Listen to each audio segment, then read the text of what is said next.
بیا نصر بیا.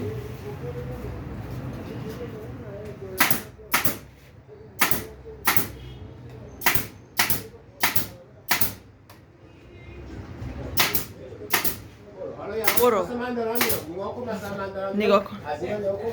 برو فرار کن.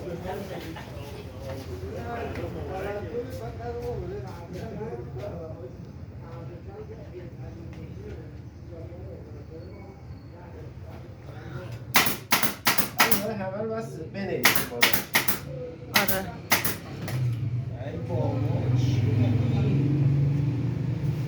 برو ناصر.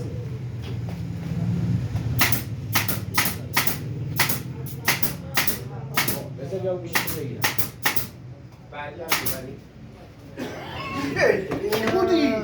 چیکار میکنی؟ آقا دارم کار یاد میگیرم. چند سال دیگه میخوام کار یاد بگیرم. بشه خودم تازه میخوام نوارزانی هم یاد بگیرم. باشه خب بدون اجازه که نمیشه پسر جون. درست میشه. یه کار نکن بندازم. نه نکن این کارو.